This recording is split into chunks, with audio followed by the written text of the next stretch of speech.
All right, welcome back. We are heading into our very next interview very shortly, but just before we do that, just wanted to remind you to hit that like and share button over on Facebook, because we are giving away a $25 gift card to Ballers Rec Room tonight. Nice. Yes, so here it is right here. We want you to hit that like and share button. Somebody will be winning the $25 gift card to Ballers tonight here in Regina. Great place, Max. You and I have frequented that building quite often. Yeah, absolutely. It sounds like I had a great night in the slow pitch league the other night, though, yes, even though I wasn't quite in attendance. Your name was my name, and I hit you 5 home runs that nice. night. Yeah, it was great. That's it was why a good I pay night. the big bucks. I had a good night at the Dish. We're going to head out and continue our Canada-wide NHL Team Preview Tour for the month of December as we head to Vancouver.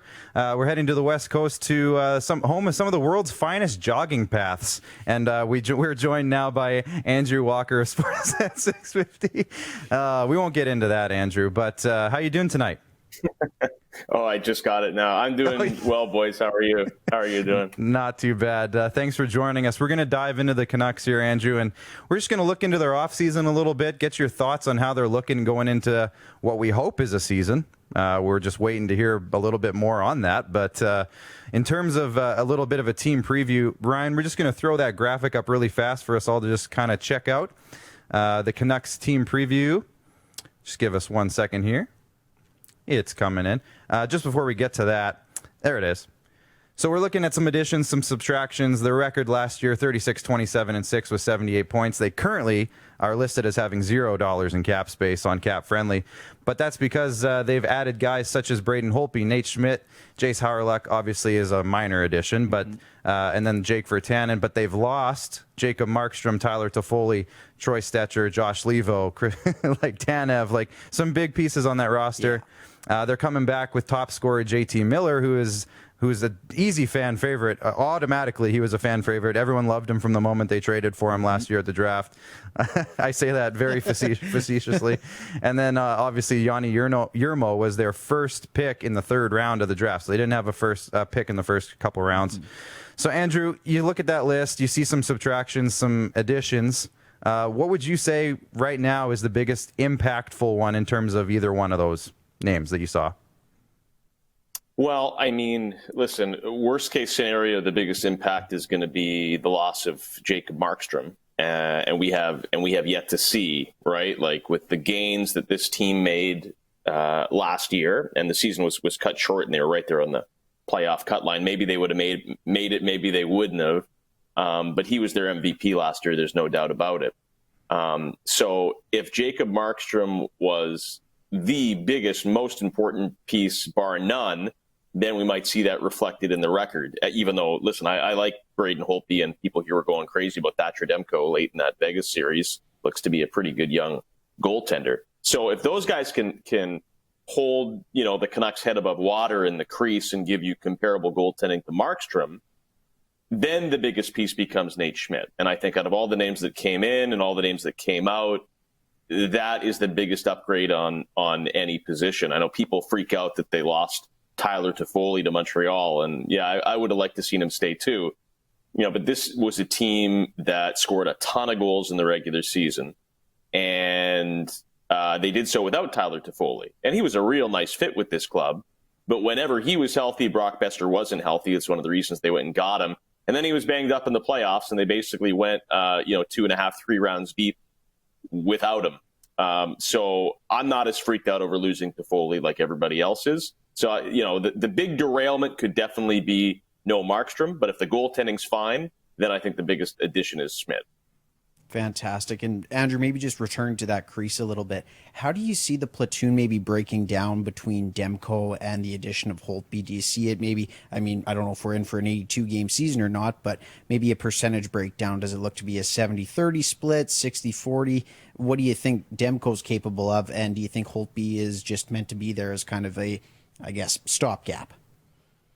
Yeah, I'd say right now, like, make no mistake, Braden Holtby is, as of today, the number one. You don't bring in a guy for 2 years, a Stanley Cup winner, 2 years at north of $4 million to be a mentor, right, or a backup goaltender. He is still the number one. And could Thatcher Demko cut into that time? Yeah, absolutely. Now, we're not going to see an 82-game season, right now, I mean, best case, we're looking at 60. I wouldn't be surprised if we were looking at another 48 game. But in terms of percentage, I would say probably the idea is 70-30 or 65-35. And I think the more Thatcher Demko plays, especially in year one, it probably means that, Braden Holtby hasn't been great. But put it this way, Braden Holtby is a guy technically that could end up in Seattle in a year from now if Thatcher Demko just makes it undeniable that, man, we got to get this guy in the crease. And my fantasy team sure hopes that Thatcher Demko sees the crease, because I've been holding on to that guy in a long-term fantasy league for, I think, 4 years now. Just waiting for him to crack that starting role. Goalies are like Bitcoin, man. You got to hold on for a long time. I know, and it's driving me a little crazy. Speaking of Bitcoin, we have seen a major influx of young talent in Vancouver the last couple of years. Obviously, it's easy to see some of the top names. You got Pedersen, you got Besser, you got Hughes, among others. But just in terms of those three guys, obviously it's their young core going forward. How high is their ceiling, Andrew, and how close are they to it? Is this a thing where we could see them take another leap yet still? I don't think this is the year, with everything going on, that they're going to take some sizable leap. I think the team is going to be better in the regular season, but that doesn't necessarily mean they're going to win 2 playoff rounds like they did. You get into the playoffs and you guys know what it's like. You got to be healthy. You got to get saves, all that kind of stuff. So the ceiling, I mean, we could discuss the ceiling. What I like about having Pedersen and Hughes, and I'm not a huge Besser guy. I think he's a complementary piece, but I think the conversation revolves more around the floor. And with those two guys, your floor is always higher. And listen, Canuck fans and Canuck media and Canuck social media is very volatile, as you guys know. And I would say, if you're an outsider looking in, I'd say don't pay attention to that. People like to freak out. People like to doom and gloom. No, not every right move has been made financially or cap-wise or with the trades or with the draft picks or whatever. But at the end of the day, your best 2 players are 21 years of age and younger, and are going to be, if not already, top 5 guys at their position in the entire league.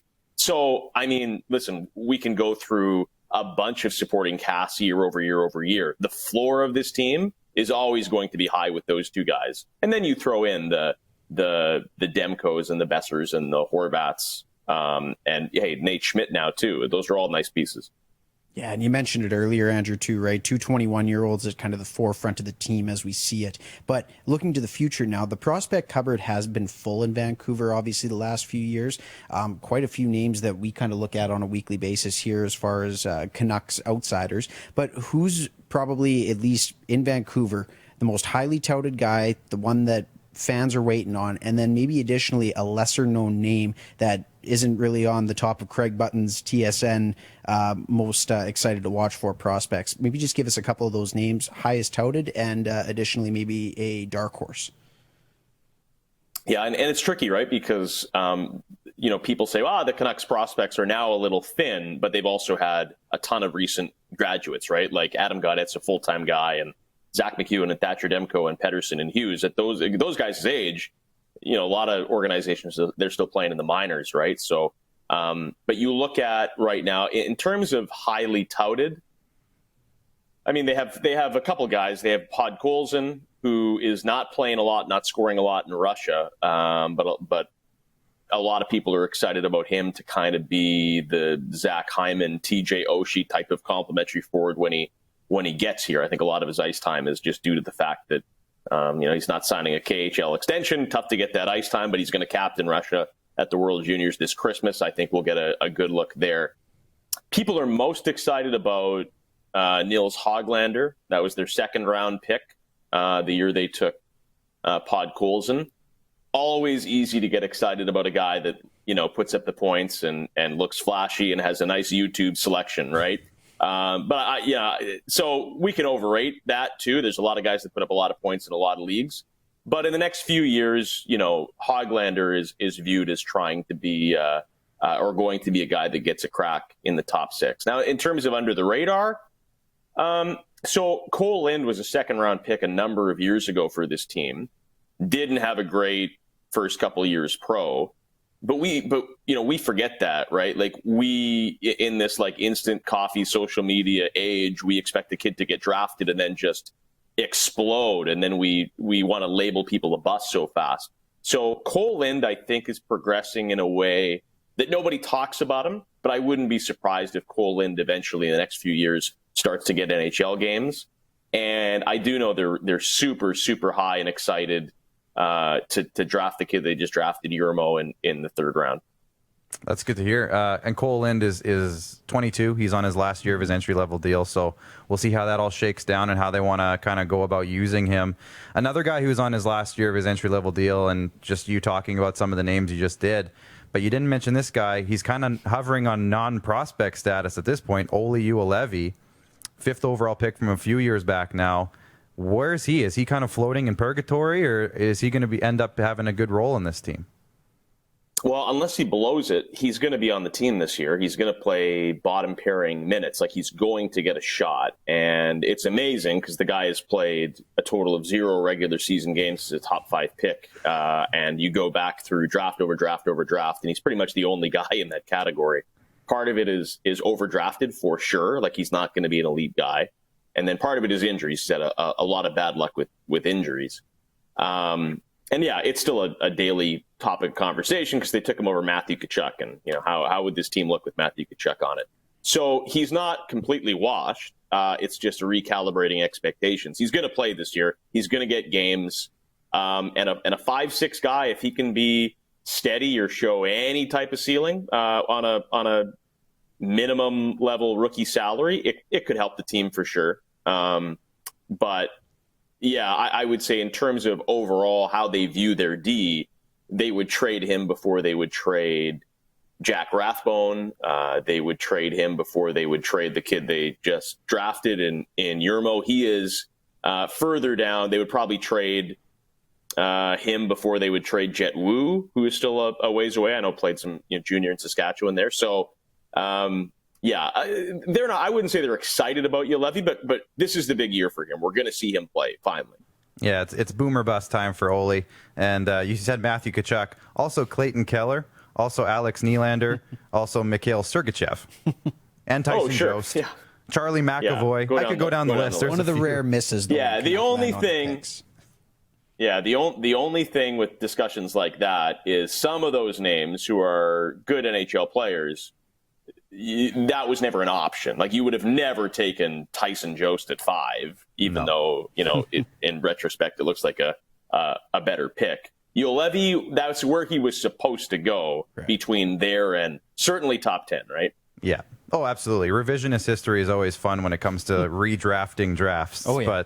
But you mentioned Olli's going to be probably playing, and his salary is going to help them out because they are tied up to the cap. There's no denying that.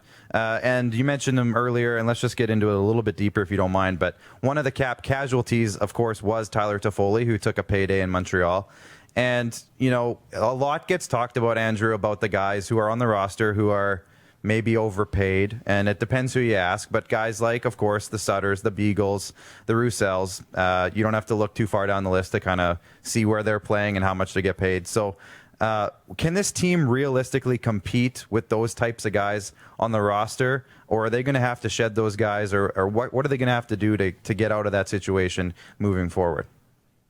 Well, for this team to eventually hit their ceiling with, Pedersen and Hughes and surround them with more of a perfect core or a less imperfect core, yeah, of course, that money, needs to come off the books, and you need to spend it more wisely than you have. And that includes Eriksson and Beagle and Roussel and Sutter. But you talk about being competitive. I know people don't want to hear it, but listen, that's the reason that these guys are here. We've seen, I know they're not the most popular guys, but we saw the Edmonton Oilers rebuild after rebuild fail because they weren't putting their young important pieces in an environment where they had any veteran support, and they had way too many guys in the roster that were just not NHL caliber players. Say what you want about the overpayment for some of these guys. Brandon Sutter, Jay Beagle, those guys bring a wealth of experience. And it's not the end of the world. People act like it is, but, Sutter's done in a year. Louis got 2 years left. Same with Roussel and Beagle. And let's be honest, this year is looking more and more like it's going to be a bit of a a weird competitive, wash. Put it this way. They have to be very, very careful with their money going forward. They have more cap space than it looks like on these internet sites because, listen, I think Michael Furland is done. I think he's going to be on LTIR. They hope to have moved out more money, but the way the financials worked over this pandemic in the NHL made that extremely difficult. And it's easy to point fingers and say, hey, well, you put yourself in that situation. It's true, but listen, a lot of things conspired against them, flat cap or whatever. So, listen, is it perfect right now? No, it's not. But again, I talked about the floor earlier. You still have your two best players. They're under the age of 22. They're going to make a lot of money, but they're going to be your core for a long, long time. And give it a year or two, and you won't remember the names Jay Beagle and Brandon Sutter. There'll be footnotes. And talking about those premier pieces as well, too, Andrew, what do you think are, I guess, like if you are in Jim Benning's shoes, what do maybe possible numbers look like for a Quinn Hughes, for an Elias Pettersson? And do you prioritize one over the other, especially positional-wise in today's league? Obviously, you have an elite forward, an elite defenseman. Is there a priority when it comes to signing those two, or what does the numbers potentially look like as well? I don't know about prioritizing one or the other, but the Hughes situation is a little different.